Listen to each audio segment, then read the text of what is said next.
podcast is brought to you by the Association for Coaching, the world's leading international professional body, which is advancing coaching in business and society worldwide. I'm Mark Crossfield, your host of this new series, where we introduce you to experts, coaches, and thought leaders who share their passion for career coaching. Our aim is to provide a comprehensive and informative resource for career coaches at all stages of their careers, offering valuable insights and practical advice from experienced professionals in the industry. Each week, I meet with a coaching expert and we explore an important aspect of career coaching. Hello and welcome to another episode exploring the world of career coaching. In today's conversation, my guest is Salma Shah, and we're talking about diversity, equity, and inclusion in career coaching.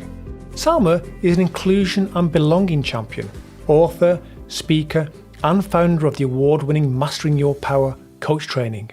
Her book, Diversity, Inclusion and Belonging in Coaching, is an inspirational game changer, helping you to confidently and courageously shift the dial toward an inclusive and future-focused coaching practice. Salma is passionate about increasing equity and diversity in the coaching profession and has worked with an impressive list of teams and corporations, including Co-op Group, John Lewis Partnership, British Transport Police, and many more. So let's start the conversation with Salma and learn more about Salma's journey and insights. Salma, welcome to the podcast. And thank you so much for inviting me on, Mark.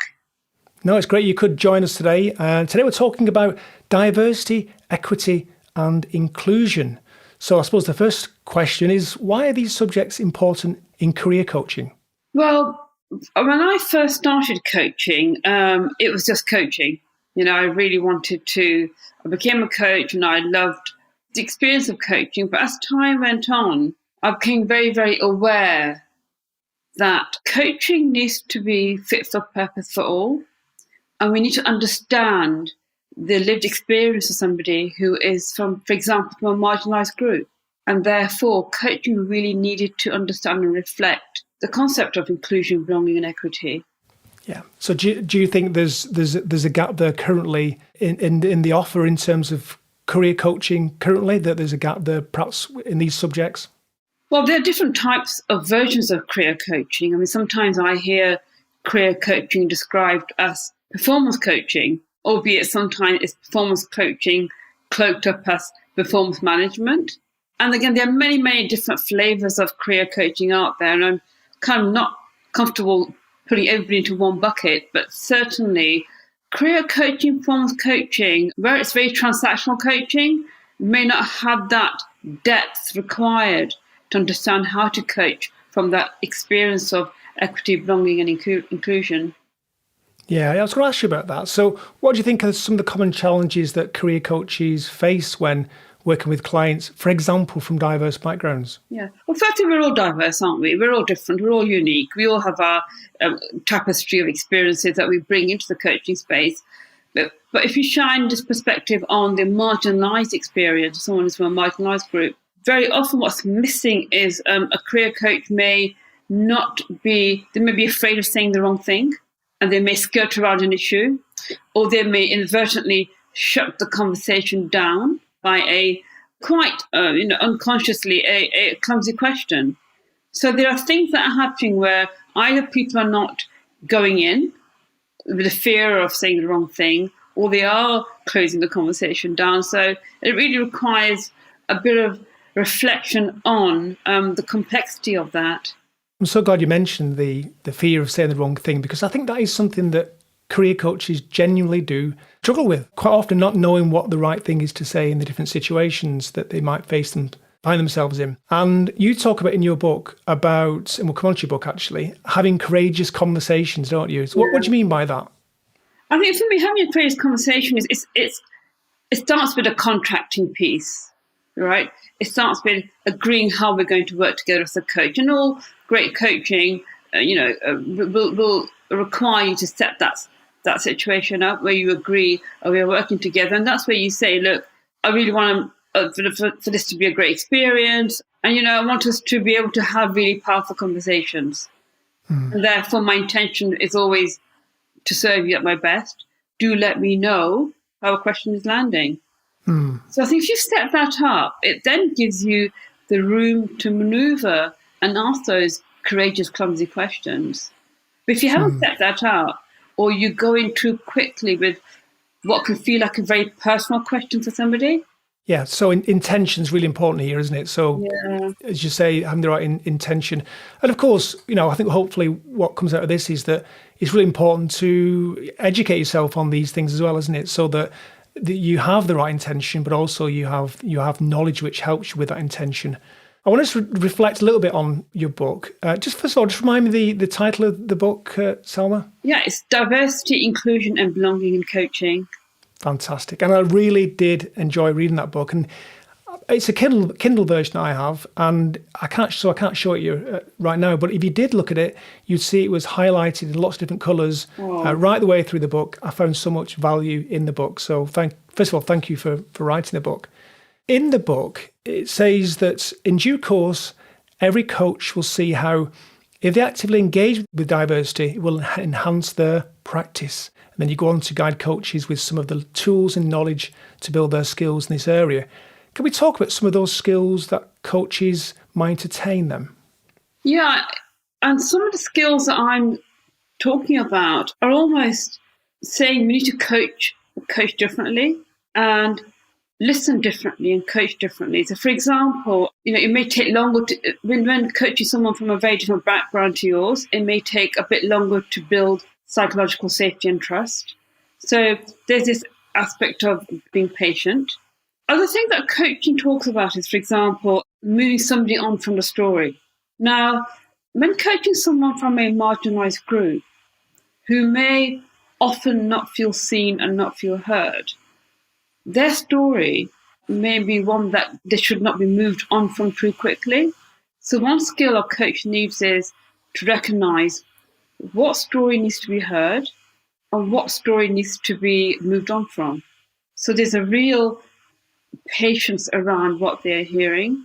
Also, some coach training talks about getting your client to look at things from a different perspective.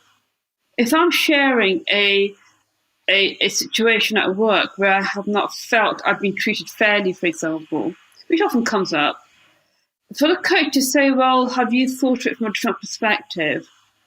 It may leave the coachee feeling, I'm not being believed.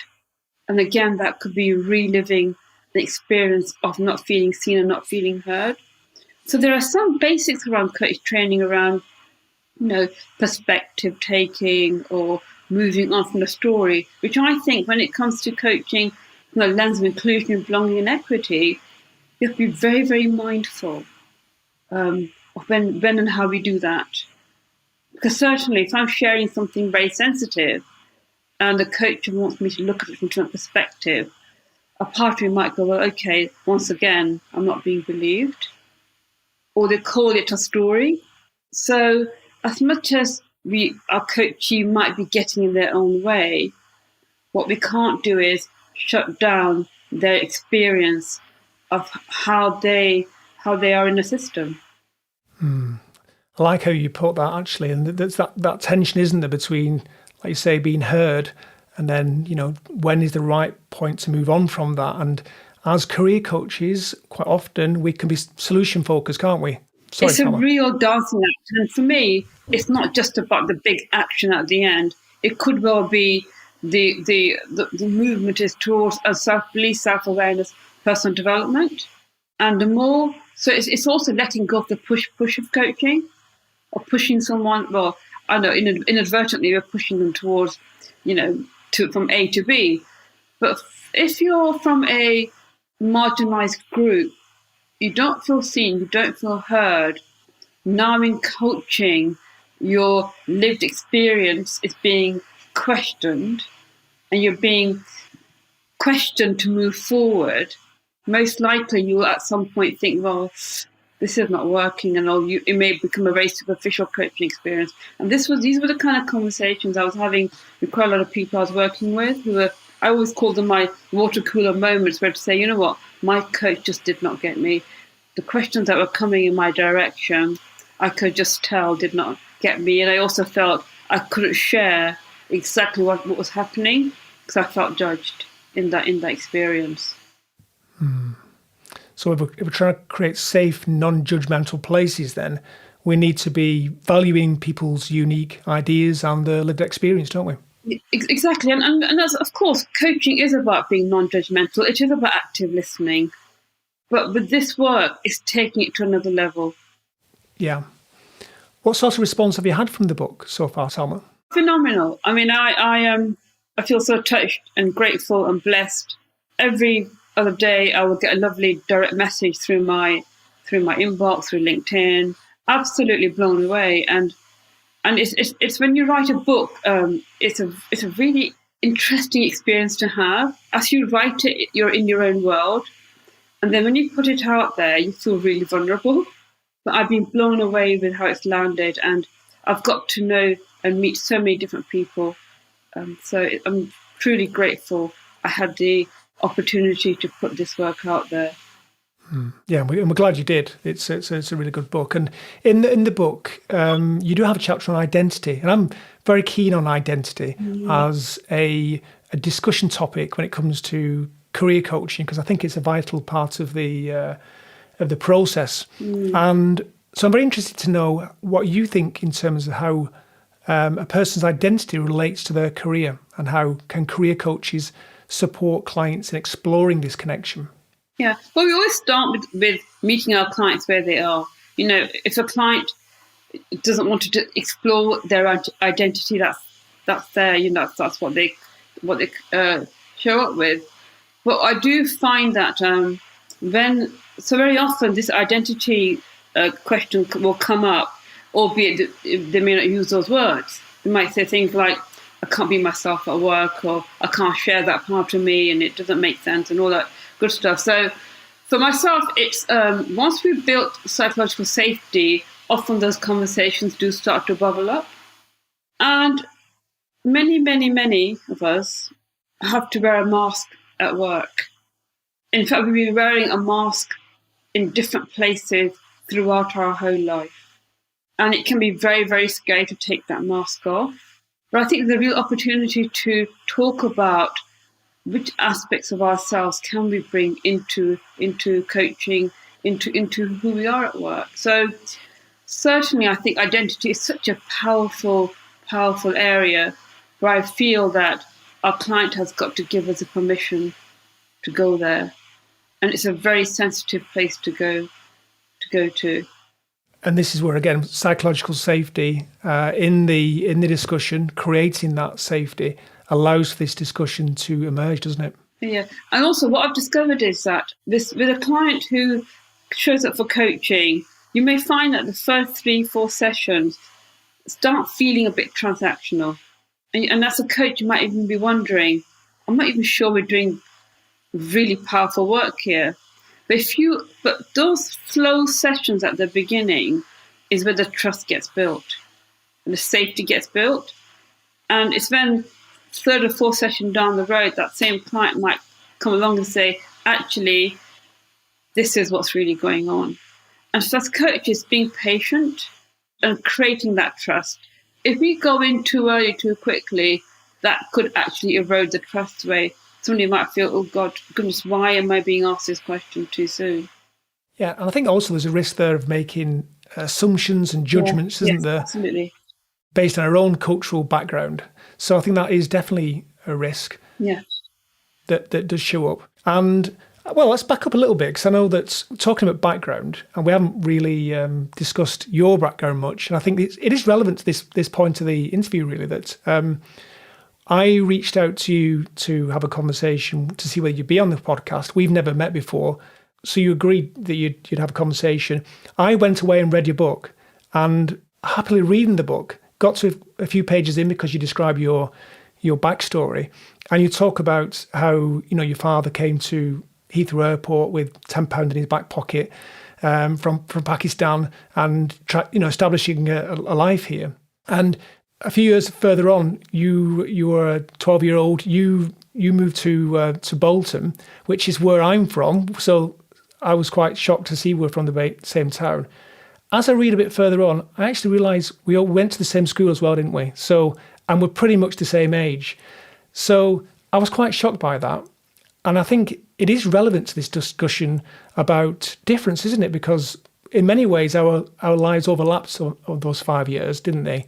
But our backgrounds are different. And of course, what you've gone to do and what I've gone to do, whilst there's some similarities again now in the coaching world, again, we've had different lives, haven't we? So it does play to the complexities of life and the backgrounds we all bring to the discussion, doesn't it?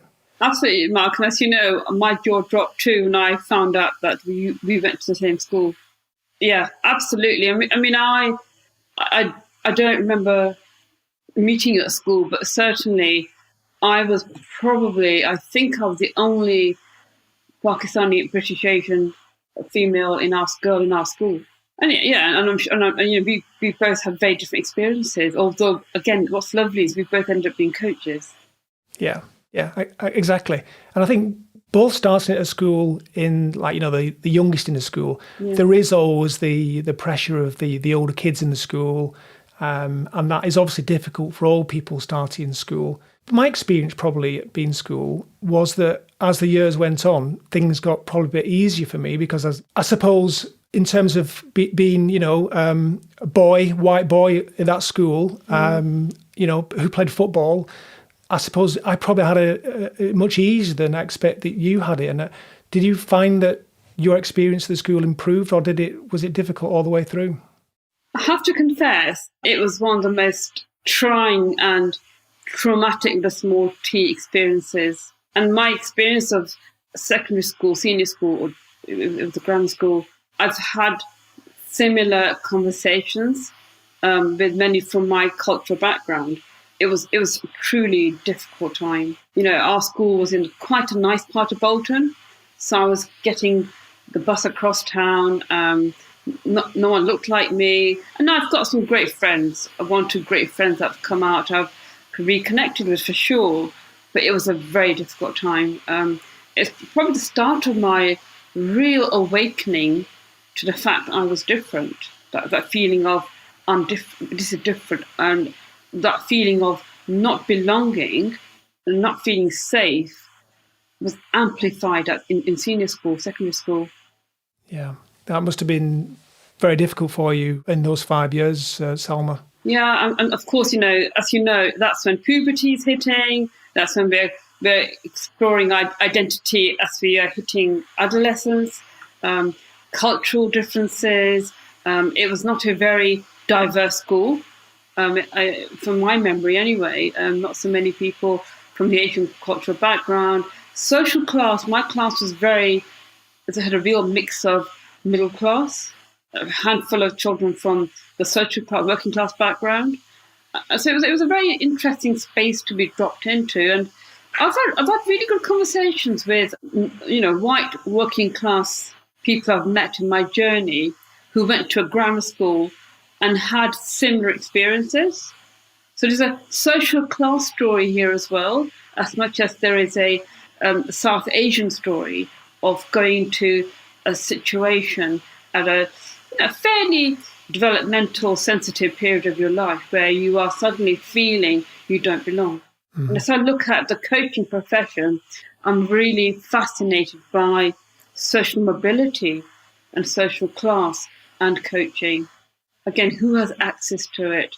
I feel a real affinity with people from the working class background. I do meet them in the coaching space. And do you find that helps you to have conversations and understand your clients better? I think they understand me better. I think they'll often I'll meet some senior executive and we'll be having a conversation. I'll say to them, why is it that you get this work I'm doing? They'll say, well, Salma, we've been there. I was from a working class council estate background and I've had to navigate the workplace. It's been tough. Because I'm white, you can't tell. So some of my greatest allies in this space have come from white working class backgrounds, but in senior executive roles. Yeah, I understand that. And I think when we're talking about when clients are looking for a career coach, if they're buying and paying for the coaching themselves, I suppose they can choose whoever they want, can't they? So they can choose someone that is from a similar background to themselves if they think that would be better for them. They can choose from lots of different coaches and career coaches. It's a little bit different for companies, isn't it? I know this is something you're a little bit concerned about perhaps the lack of diversity of some of the coaches that companies offer. Why is that a concern, do you think? I think it's a massive concern, actually. There is a real lack of diversity in internal coaching pools. And at the same time, there's a real push towards ESG, the society bit of governance. So if we reflect that, we've got, sometimes someone might say to me, well, we are recruiting lots of diverse talent. So when this diverse talent enters the workplace, what support are they getting? Well, very often many people from minority backgrounds don't have access to coaching, because exec coaching is often just given to those who are in senior positions. And even when they do reach out for coaching, or they're given a coach, they may not be able to relate to those experiences. And therefore, there's a real opportunity that's being missed to keep developing that talent pipeline, where everyone needs the option of different types of coaches. Yeah. And I recall in your book, I think you have a diagram that shows the impact of this, actually, those that do have a coach that supports them, and what difference that does make, actually, in terms of the success of these individuals. And if you think about when you first go into the workplace, that is when we're navigating so much, understanding the world of work. And those who have access to coaches who they will move up faster. But at the same time, many from marginalized groups either don't have access or they can't find a coach that gets them. Reflecting back on my own career, actually I reflect back on talking about my experience of, do you remember in the olden days, they used to call it the milk round? Mm-hmm. Yeah. Yeah. Well, I remember at university going, my degree was in psychology, and doing the milk round. A very close friend of mine, and we are still great friends. We both were doing the milk round together, and every job she went for, she got a job offer. But what was happening was that, and I won't mention the name of the organisation, but her father had a very senior role for a large food organisation. So she's still having comments. They all knew her dad. And not only that, but her family background had prepared her for the interviews. So by the end of it, she had about 6 job offers. I had 0. And I remember it really knocked my confidence. And this experience, when I finally did manage to find a phenomenal role about 2 years later, working for a small tech company, it was phenomenal, and it all went very well in the end. But it was harder. I had a lot more to navigate in terms of how to manage myself in the workplace. And I needed a coach, not just a mentor, but a coach. Because a mentor has its place. I know there are lots of mentoring and sponsorship programs. They all have a place. But to have someone who really supports you in your own growth, not just by giving you tactics, but that real deep level growth, who understands you, it can really speed up your career. Alternatively, if you don't, you may still get there through resilience, albeit I call it dysfunctional resilience, because you're running on empty. But you might at some point find you have a crash. Yeah. So people that maybe have privilege to start out with and also have a career coach have got a double boost, haven't they? And those that have neither have got a difficult challenge ahead, haven't they? I think you summarised that way better than me, Mark. That is what I'm talking about. Yeah. Whereas someone who is from a marginalised group may not have the privilege of finding it easy to fit in that system, may be working twice as hard. I mean, often they all say you have to work twice as hard, twice as long. I'm just about, staying above board. And then, therefore, you start losing that talent as well. Or you don't get the best out of them. Because we only have so much capacity. If my emotional capacity is taken up just trying to survive, knowing how to fit into the workplace, what does that leave in terms of my ability to perform at my very best? Yeah. So we're talking about equity here, aren't we? It's about fairness of opportunity, isn't it? And there are sections of society that are disadvantaged in that way, and therefore don't have access to the same opportunities as those that have that privilege. Really, isn't it? Absolutely, Mark. You're summarising you're much more articulate. Absolutely, it's equity, it's privilege.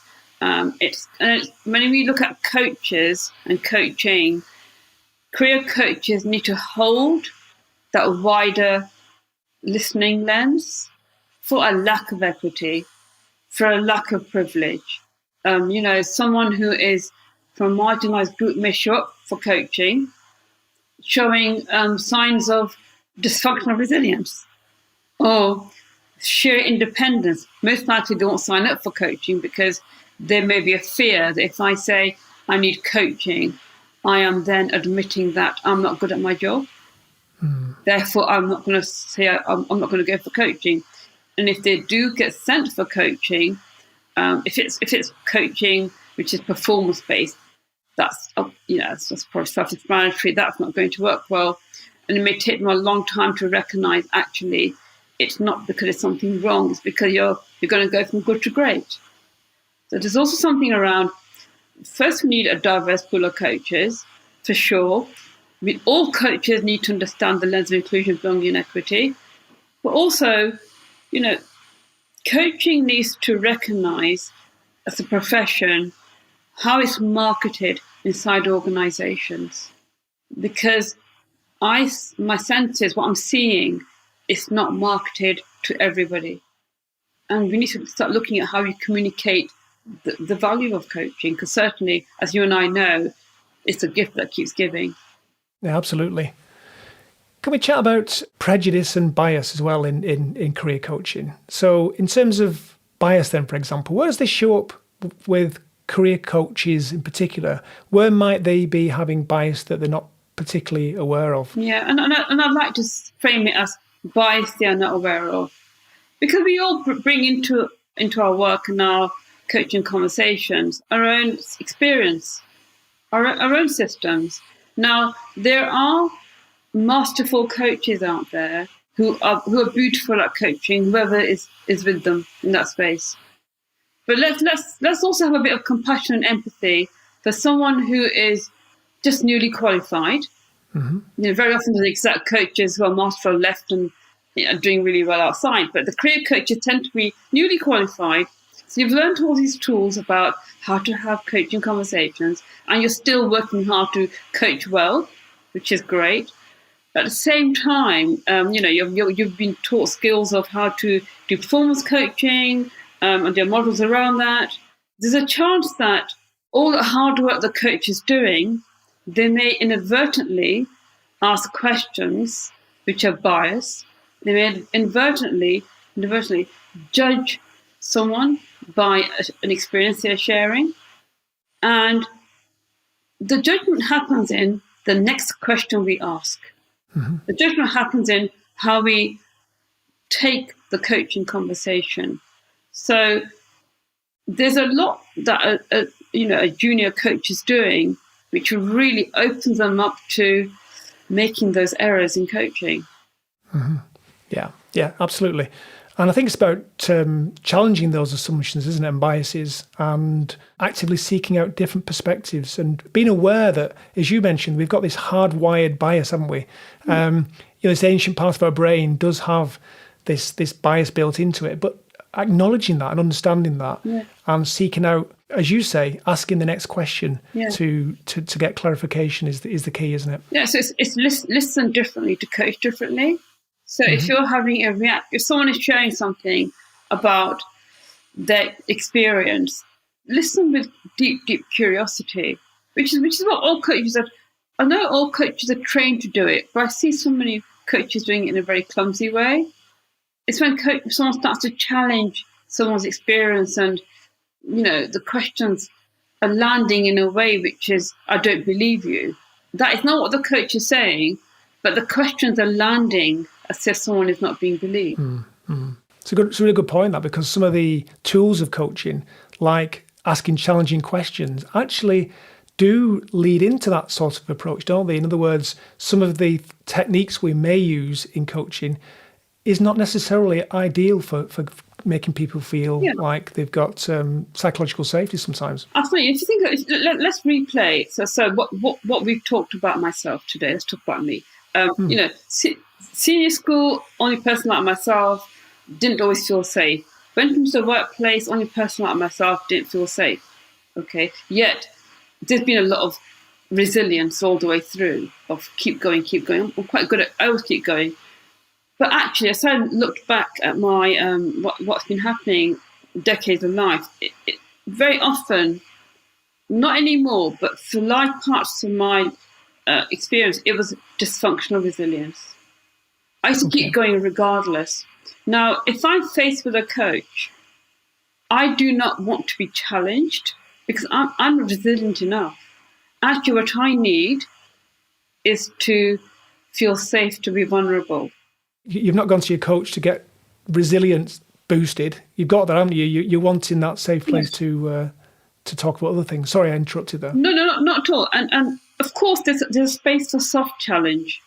Yeah, I love soft power. I love soft challenge, and we're soft with compassion and empathy. But hardcore challenge may not work for everybody. So someone who already doesn't always feel safe. And many people will say, I've been trained lots of coaches from different backgrounds, and very often people from minority backgrounds will say, every space I walk into, I don't feel psychologically safe every single time. It's not a case of I arrive safe and then I don't feel safe. I never feel safe because that is my experience. I experience going into places where people look through me. So let's forward that into a coaching conversation. Be mindful that this person's experience may be of not really feeling safe. And people, when someone doesn't feel safe, they cover it up in different ways. Some cover it up by being fiercely in your face, and fiercely independent, and fiercely loud as a cover-up. Or they're absent, they don't show up. They don't show up, yeah. Yeah, and that's the other thing that might happen as well. Yeah. You've really painted a very useful portrait of the types of situations that might show up in our coaching. So I really, I really want to thank you for that, because that's very helpful, and hopefully a lot of the career coaches listening today can appreciate that as well. Because quite often there is a lot of focus in coaching, particularly career coaching, on a destination, on movement. It's a dynamic conversation. But actually, before we can have success with that movement, we really do have to understand our clients, and they have to have a voice, and they have to feel safe in that environment, don't they?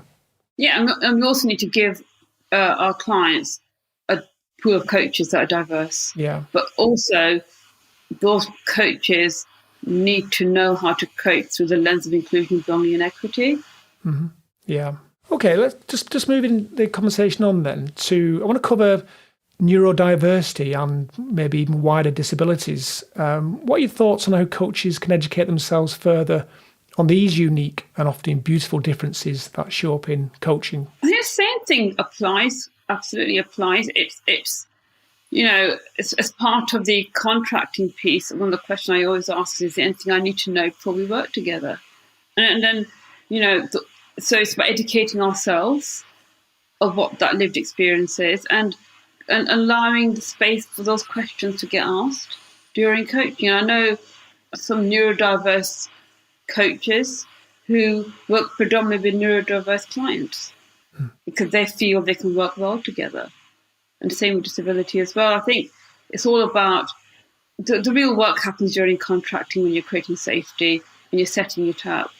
But from my perspective, it's educating ourselves as coaches, and it's up to us to do the work.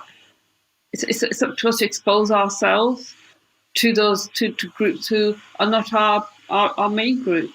Yeah. And I guess you can also seek out people from different backgrounds, can't you? And learn the experiences from other people as well, so that you understand people better. This doesn't just have to happen in a coaching discussion or a contracting meeting. No, I would say it should be happening outside. The coaching discussion isn't about educating you.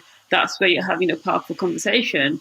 But it's up to us as coaches to have a wider education around different groups in society and different experiences. Yeah.